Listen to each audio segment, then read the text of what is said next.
Boa noite, queridos irmãos.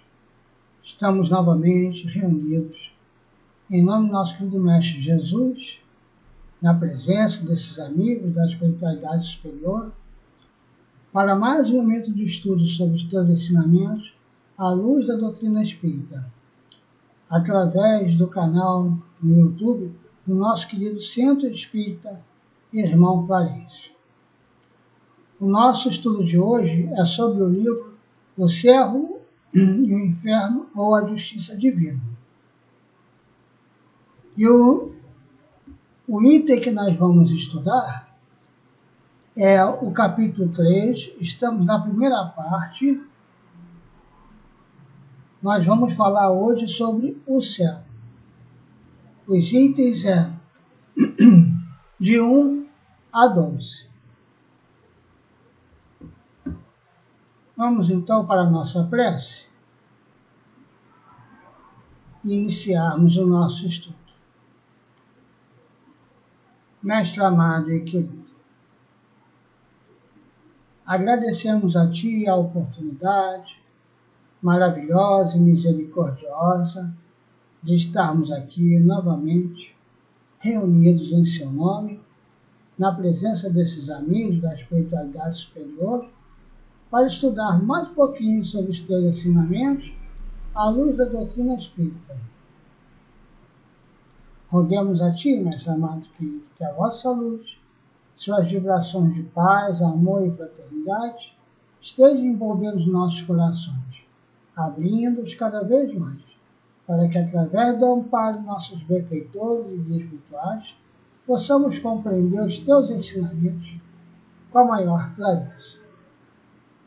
E assim, Mestre amado querido, os nossos corações envolvidos nessas vibrações de paz, amor e fraternidade, pedimos a Ti a permissão para darmos por iniciado o nosso estudo de hoje.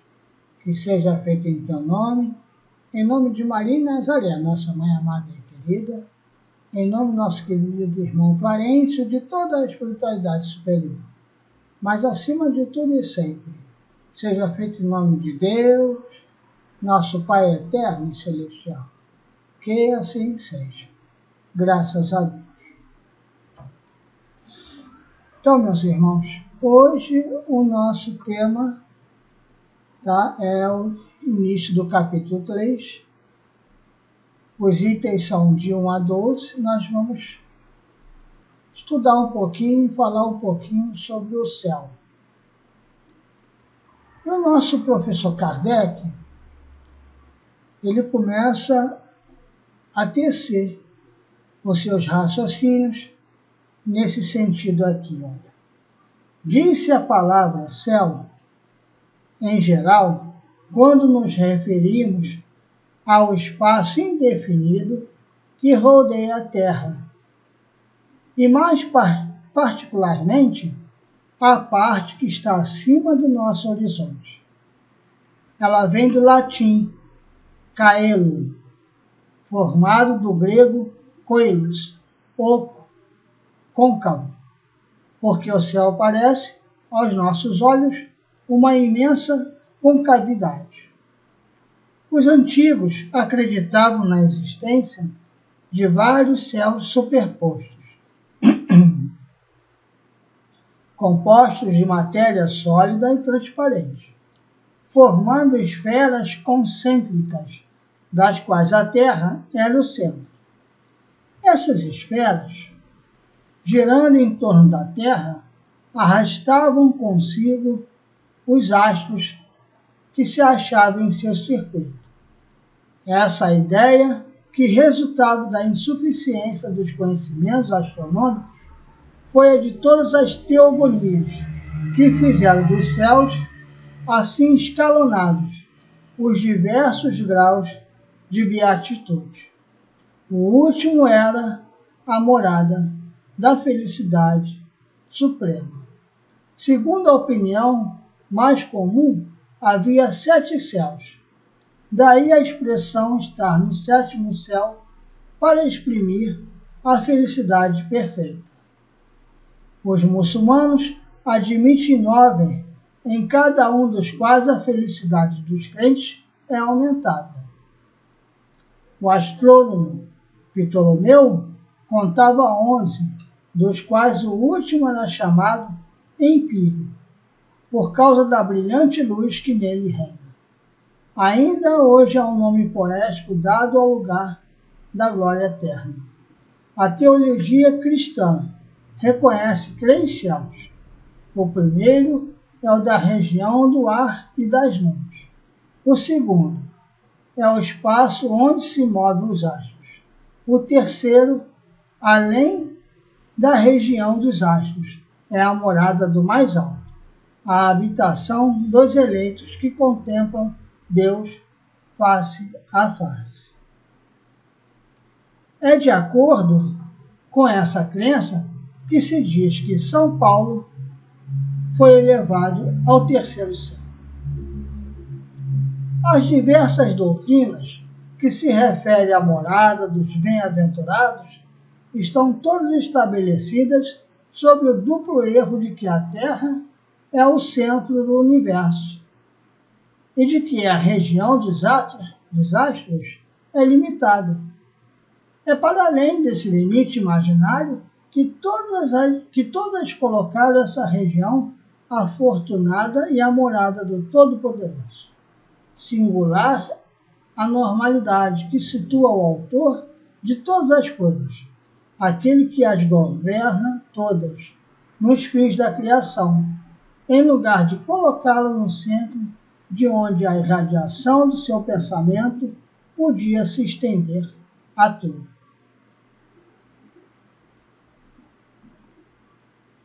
E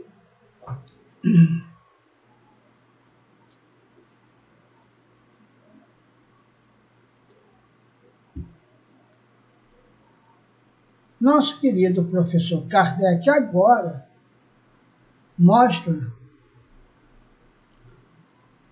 a visão à luz da doutrina espírita sobre essa questão de céu. O Espiritismo vem resolvê-la, demonstrando o verdadeiro destino do homem. Com a natureza deste último e os atributos de Deus sendo tomados como ponto de partida, chega-se à conclusão. Isto quer dizer que, partindo do conhecido, chega-se ao desconhecido, por uma dedução lógica, sem falar das observações diretas que o Espiritismo permite fazer. O homem é composto de corpo e espírito. O espírito é o ser principal, o ser da razão, o ser inteligente. O corpo é o invólucro material que reveste temporariamente o espírito para a realização da sua missão sobre a terra e a execução do trabalho necessário ao seu adiantamento. O corpo usado se destrói, mas o espírito sobrevive à sua destruição. Sem o espírito, o corpo é apenas uma matéria inerte, como um instrumento privado da força que o faz agir. Sem o corpo, o espírito é tudo, a vida e a inteligência. Deixando o corpo, ele retorna ao mundo espiritual, de onde havia saído para se encarnar. Existe, portanto, um mundo corporal composto de espíritos encarnados e um mundo espiritual formado por espíritos desencarnados.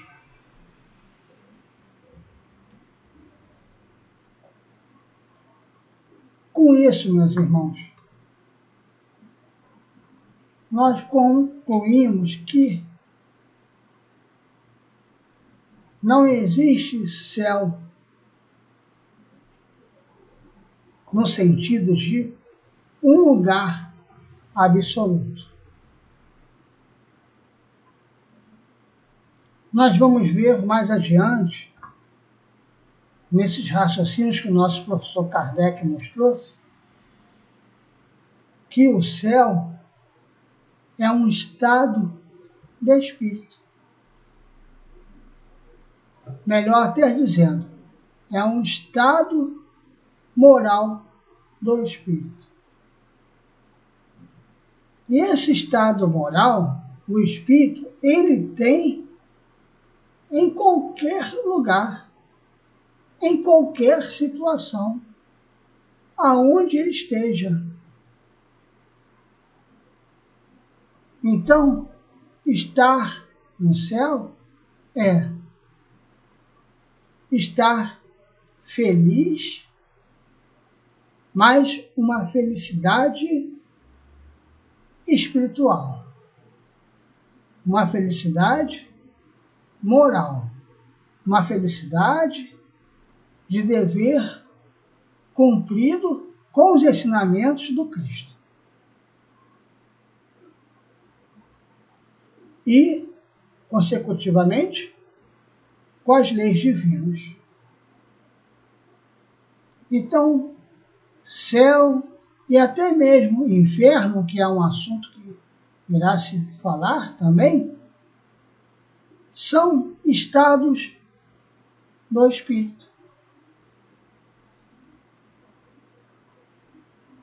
E nosso professor Kardec coloca isso para nós na continuação do seu raciocínio.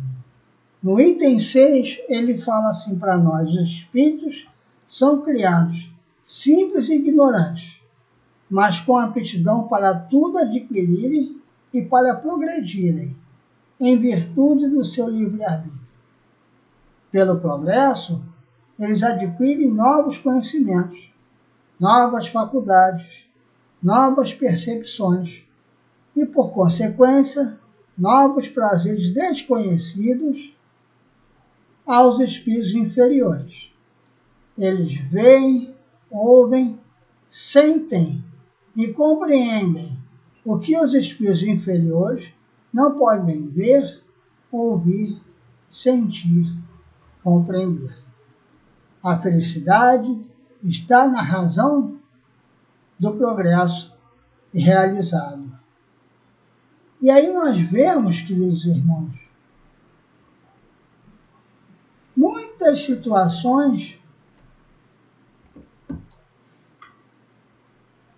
daqueles espíritos que progrediram moralmente e se sentem realizados espiritualmente, vivem encarnados na Terra em situações que para uns é um verdadeiro inferno, mas para eles é um céu.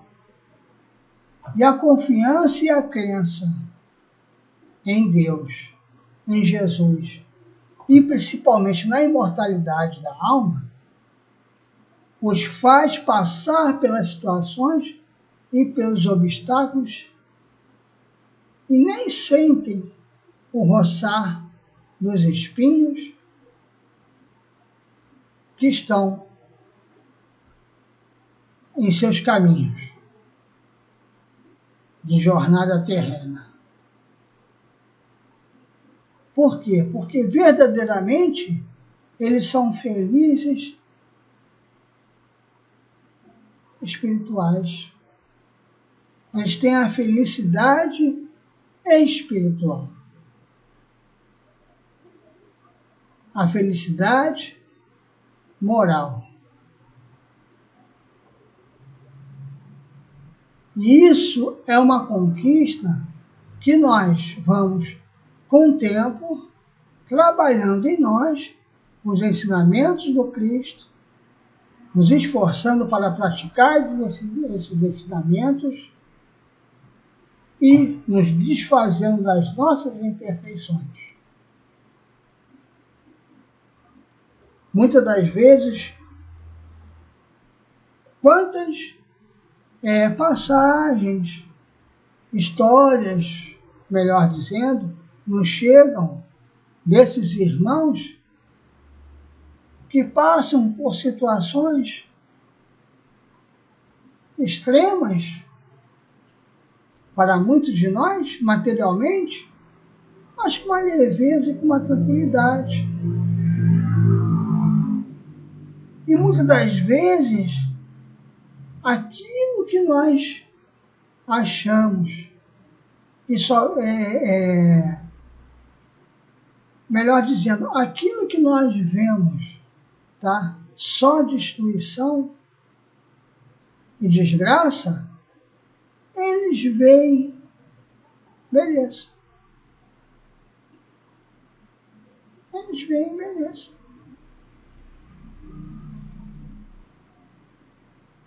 Tem uma história que eu não me lembro assim exatamente quais eram os apóstolos, mas eu acho que Pedro estava também. Mas tem uma história que Jesus caminhava, indo de uma cidade para outra, e tinha Pedro e mais uns 2 ou 3 com ele, com Jesus, e que no meio do caminho deles tinha um cachorro morto já, e até em estado já de putrefação. Eles se afastaram, Pedro e mais os outros se afastaram, horrorizados com aquela situação, e Jesus observa aquele cachorro ali já em estado de decomposição e diz assim, que belos dentes esse animal tinha.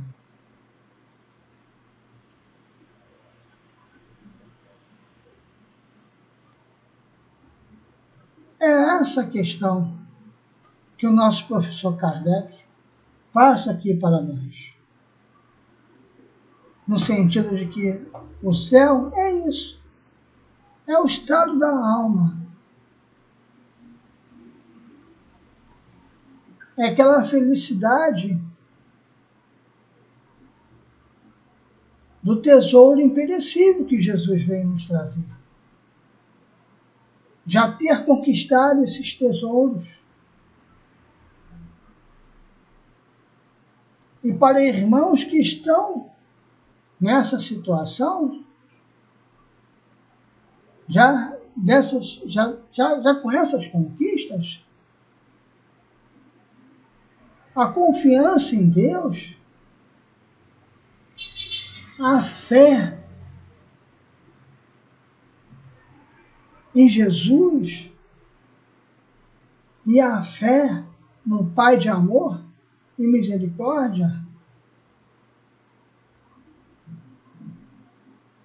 é concreta, é firme, é rochosa. E isso faz com que eles avancem, independentemente de que situação estão. Logicamente,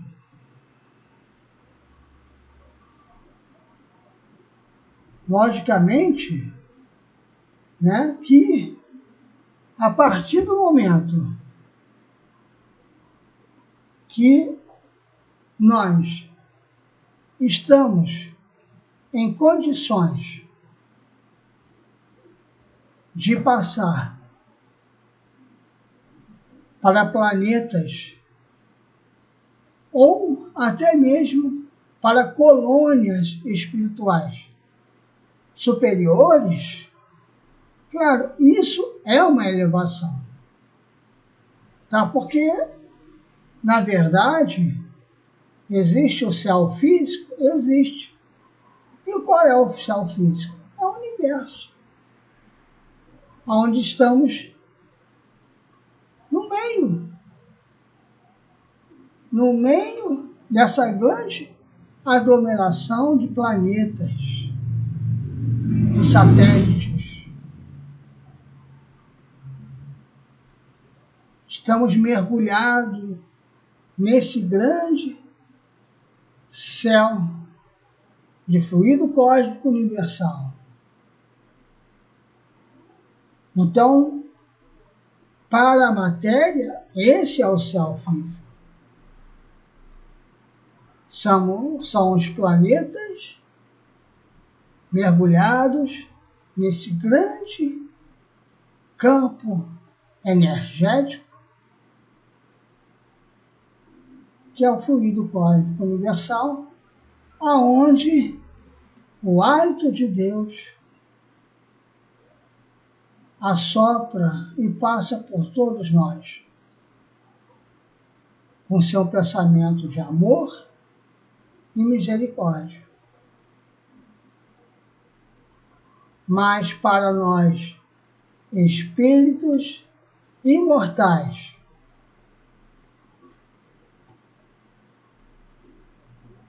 o céu é um estado de alma. É um patamar de moralidade. Patamar que iremos conquistar através da prática dos ensinamentos de Jesus e, principalmente, através da reencarnação. Porque com uma só vida terrena não se consegue conquistar.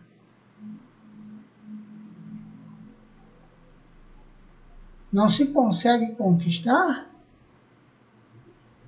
esses degraus celestiais.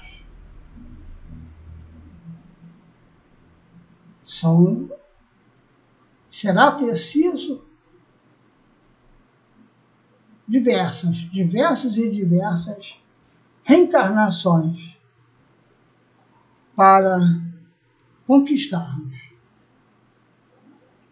os degraus celestiais. E aí nosso professor Kardec nos dá aqui um pequeno exemplo, que ele fala assim para nós, olha,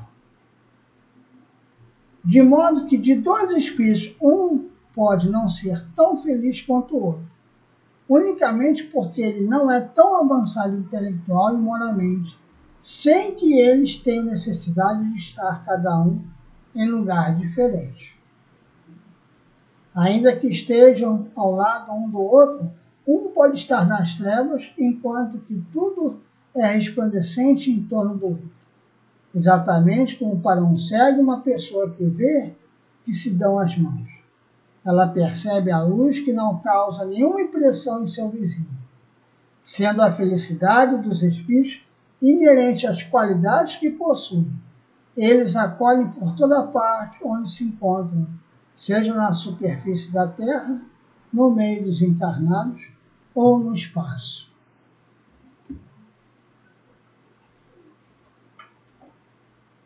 É como nós conversamos até agora, no sentido de que,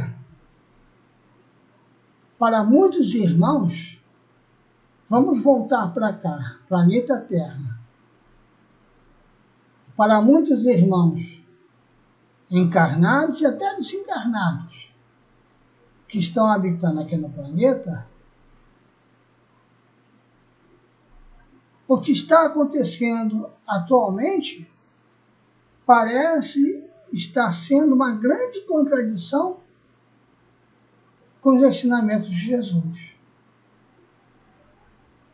Como a Terra se melhorando, se encaminhando para a regeneração com esse caos?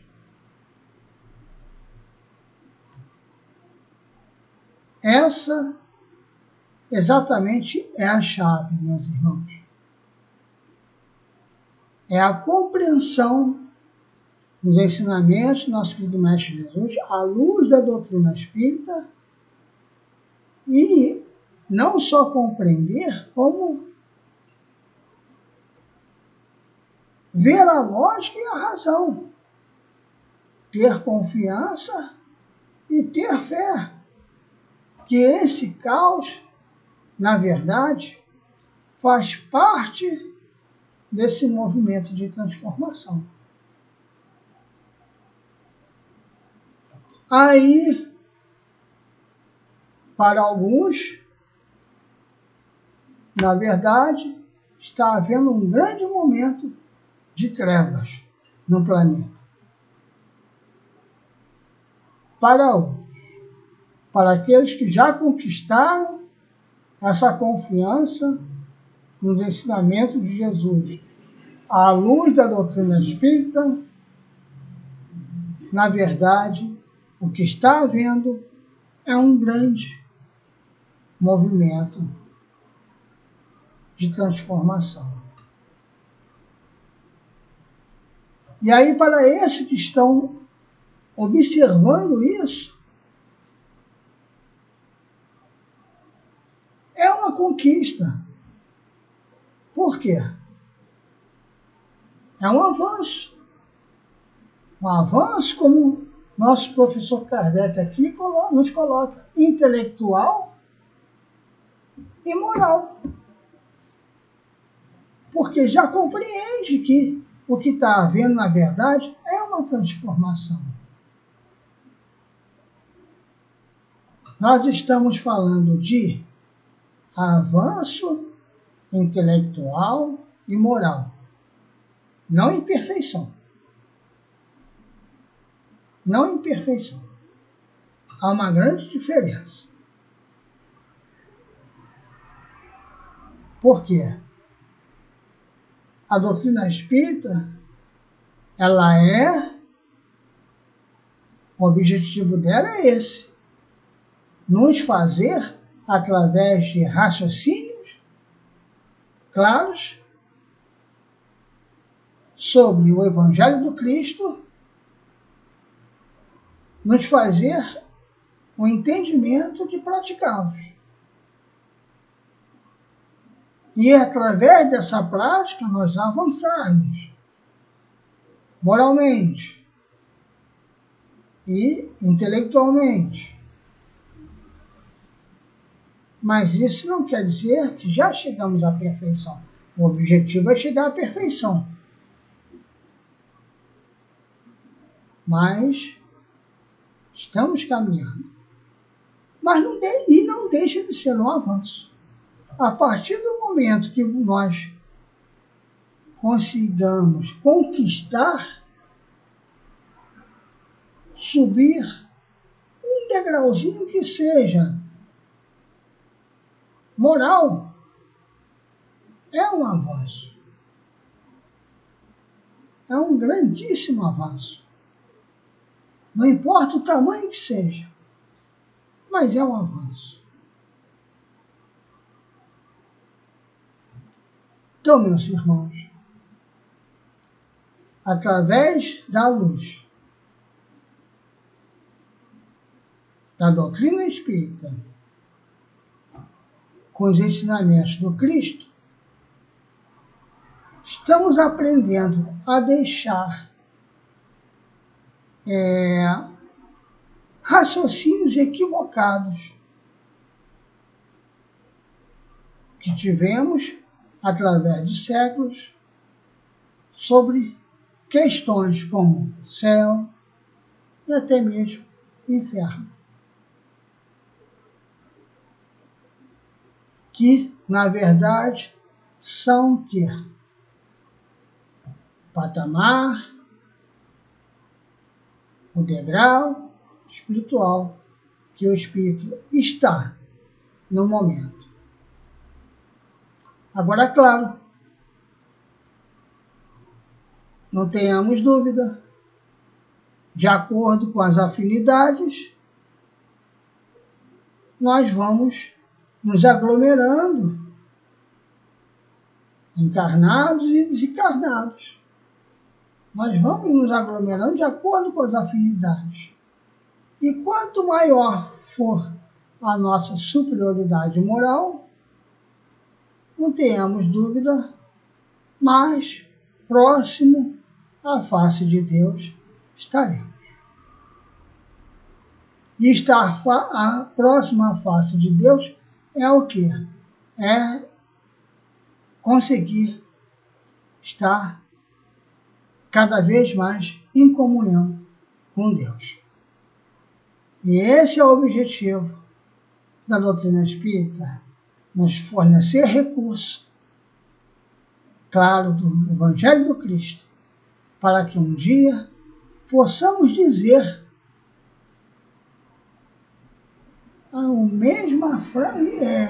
dizer a mesma frase e ter a mesma conclusão que o Cristo teve e disse para nós.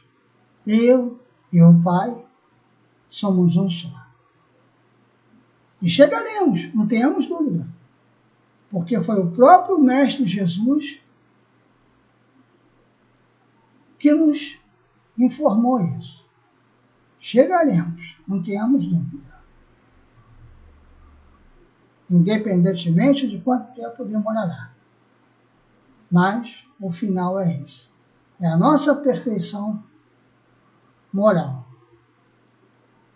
É o nosso desprendimento total da matéria. Obrigado por me ouvirem. Muita paz a todos. Então vamos à nossa prece de encerramento, agradecendo ao nosso querido Mestre Jesus essa oportunidade maravilhosa e misericordiosa que nós tivemos, onde estudamos mais um pouquinho sobre os teus ensinamentos, à luz da doutrina espírita. Roguemos a ti, Mestre amado querido, que a vossa luz, suas vibrações de paz, amor e fraternidade estejam envolvendo os nossos corações abertos, para que, através do amparo, nossos benfeitores e guias espirituais, possamos compreender os teus ensinamentos com a maior clareza. E que, através dessa compreensão clara, tenhamos cada vez mais a coragem e a força de vontade de nos esforçarmos para praticarmos esses ensinamentos em nossos corações, em nosso dia a dia. Roguemos também, Mestre amado, que esteja envolvendo os corações dos governantes de todas as nações, abrindo-os cada vez mais, para que eles sintam cada vez mais a presença, o amparo e as inspirações dos seus benfeitores e guias espirituais, para que possam tomar todas as decisões, visando sempre o bem-estar de todas as nações. E assim, Mestre amado, com os nossos corações agradecidos, pedimos a Ti a permissão para darmos por terminado essa nossa noite de estudos. Noites essas que sempre sejam feitos, estudos esses, que sempre sejam feitos em Teu nome, em nome de Maria Nazaré, nossa Mãe amada e querida, em nome do nosso querido irmão Clarence e de toda a espiritualidade superior. Mas, acima de tudo e sempre, seja feito em nome de Deus, nosso Pai eterno e celestial. Que assim seja. Graças a Deus.